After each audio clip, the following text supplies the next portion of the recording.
Bonjour et bienvenue sur netprof.fr. Dans la vidéo précédente, on a parlé de la notion de trunking et on a dit qu'on a besoin de configurer un port en mode trunk quand on a plusieurs VLAN qui sont distribués sur plusieurs switches en cascade. Donc, on a dit qu'un port est en mode trunk quand il appartient à plusieurs VLAN en même temps. Ainsi, la communication entre deux machines de même VLAN sur deux switches différents sera possible grâce à la 802.1q et on a vu comment le tag permet de faire ça. Aujourd'hui, on va parler du routage inter-VLAN. Alors, on a le scénario suivant, un switch. À l'origine, on avait un seul VLAN, VLAN 1, et puis on a décidé de former deux VLAN, VLAN 2 et VLAN 3. Mais comme dans tout réseau, classiquement, on trouve des serveurs. Alors, on a un serveur qui a été utilisé par les machines des deux VLAN. Où va-t-on placer ce serveur? Si on va le placer sur un seul VLAN, donc les autres machines de l'autre VLAN ne seront pas capables de communiquer avec ce serveur. Comme première réponse, on peut se dire qu'on va connecter le serveur sur les deux VLAN en même temps. Par exemple, on va ajouter une autre carte réseau et chaque carte réseau sera connectée sur un VLAN. D'accord. Mais imaginez qu'on a 10 VLAN, bien 20 VLAN. C'est pas pratique d'ajouter autant de cartes sur le serveur. Donc, qu'est-ce qu'on va faire? On a besoin de connecter le serveur sur le switch et le port de ce switch doit appartenir aux deux VLAN en même temps. Ça ressemble à quelque chose qu'on a vu avant. Ça ressemble à un trunk, n'est-ce pas? Donc, on s'est dit pourquoi pas configurer un trunk entre la carte réseau physique du serveur et le port sur lequel est connecté le serveur du switch.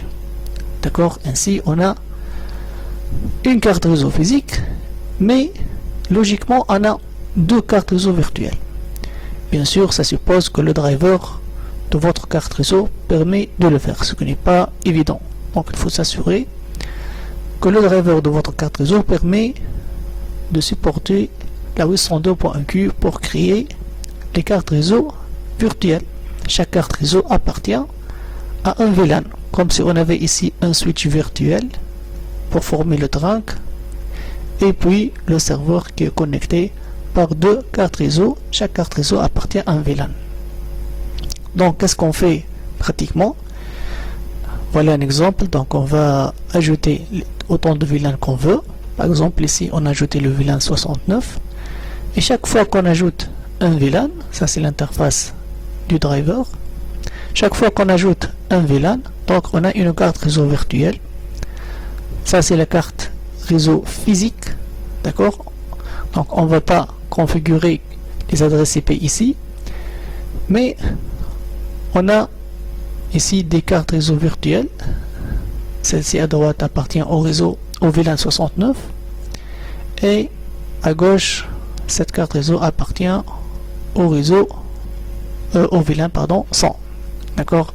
Et donc sur ces cartes réseau qu'on va ajouter les adresses IP sur les deux VLAN. Alors, on a parlé des adresses IP.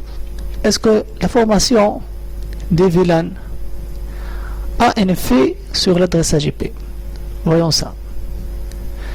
Supposons qu'au début, on avait un seul VLAN, VLAN 1, toutes les machines sont connectées sur le switch et toutes les machines sont dans le réseau 192.168.1.0. Alors, maintenant qu'on a deux VLAN, et on a dit qu'on a deux cartes réseau virtuelles. Chaque carte réseau va posséder une adresse IP. Est-ce que c'est possible de donner à ces deux cartes réseau deux adresses IP dans le même réseau IP qui est 192.168.1.0? Bien sûr que non, c'est pas possible. Pourquoi? Parce qu'il y aura un problème de routage, un conflit de routage sur le serveur, comme on a déjà vu dans l'exercice des 4 règles et dans le cours qui parle du routage. Donc, c'est pas possible que deux interfaces différentes appartiennent au même réseau IP. Donc, chaque carte réseau aura une adresse IP dans un réseau IP à part. Par exemple, on va choisir pour le VLAN 2 l'adressage 192.168.2.0 et pour le VLAN 3 192.168.3.0. Ainsi, chaque carte réseau va posséder une adresse IP dans chacun de ces deux réseaux IP. Par exemple, ici .3.254 et ici .2.254. D'accord? Ainsi, les machines du VLAN 2 vont communiquer sur cette adresse IP et les machines du VLAN 3 vont communiquer sur cette adresse IP pour accéder au serveur. Alors, ça c'est bon si on a un seul serveur, mais si on a 20 serveurs, donc on va faire 20 ranks avec deux cartes réseau virtuelles. Déjà si on a deux VLAN seulement, mais imaginez qu'on a plusieurs VLAN. Donc vraiment c'est pas une solution très pratique. Est-ce qu'on peut faire mieux? Comme une nouvelle idée, on va placer tous les serveurs dans un nouveau VLAN. On va créer un VLAN qu'on appelle VLAN 100 S comme serveur avec un adressage IP 192.168.100 par exemple .0. D'accord? Et alors qu'est-ce qu'on a fait? Donc on a 3 VLAN, d'accord? Et là il n'y a pas de communication entre les VLAN, comme on le sait. Ce sont des réseaux virtuels, comme si chaque VLAN est connecté sur un switch virtuel. Donc comment les machines du VLAN 2 et VLAN 3 vont communiquer avec les serveurs du VLAN 100? C'est en insérant, on va insérer donc un routeur. C'est lui qui va router entre les VLAN, et ce routeur il doit appartenir aux 3 VLAN en même temps. Donc on doit faire un trunk, d'accord, entre l'interface du routeur, entre la carte réseau du routeur et le port sur lequel est connecté sur le switch. Donc on va utiliser comme d'habitude la 802.1q. Et alors, donc on va créer comme d'habitude, comme on a fait sur le serveur, des interfaces logiques, 3 interfaces logiques. Chaque interface va appartenir à un VLAN. Par exemple, une interface logique pour VLAN 2, une interface logique pour VLAN 3 et une autre interface logique pour VLAN 100. Et ces interfaces logiques seront les passerelles par rapport aux machines des 3 VLAN. Donc, on sait que la passerelle sert à communiquer avec une machine qui n'appartient pas au même réseau IP. Donc, les machines de VLAN 2, pour communiquer avec un serveur du VLAN 100, ils doivent passer par la passerelle qui aura une adresse IP 192.168.2.254, d'accord, avec le tagging 2. Les machines 3, leur passerelle sera 192.168.3.254. Et aussi les serveurs, la passerelle au niveau des serveurs sera 192.168.100.254. D'accord? Ainsi, les machines de VLAN 2 et VLAN 3 vont pouvoir communiquer avec les serveurs grâce à une opération de routage. D'accord? Donc le routeur va router entre ces 3 réseaux IP, d'accord, en utilisant ce lien 802.1q. Alors la configuration sur le routeur va ressembler à ça. Donc ça c'est l'interface physique sur le routeur. On ne va pas donner d'adresse IP sur l'interface physique. On va lui dire que cette interface va fonctionner en 802.1q, d'accord. Et on va créer les interfaces logiques comme ce qu'on a fait sur le serveur. Donc une interface logique pour chaque VLAN, et c'est là où on va configurer l'adresse IP, et vous voyez bien le tag pour chaque interface logique, d'accord. Donc on a un routeur qui a 3 cartes réseau, disons, d'accord, et donc il route entre ces 3 réseaux IP. Bon, maintenant on a vu qu'on a besoin d'ajouter un routeur pour former un trunk avec le switch. Et donc pour simplifier tout ça, on s'est dit pourquoi pas inventer un nouveau équipement, un nouveau switch qui contient un routeur interne, d'accord, pour ne pas être obligé de configurer ça. Pourquoi pas ajouter la fonction de routage au switch. Donc on aura besoin, on va créer quelque chose qui ressemble à ça, un switch qui contient un routeur, et le trunk sera un trunk logique, pas un trunk physique, d'accord, c'est quelque chose qui est interne, qu'on voit pas. On appelle ce nouveau switch le switch niveau 3, d'accord, donc c'est un switch qui contient un routeur. On peut le configurer, on peut le voir aussi de cette façon.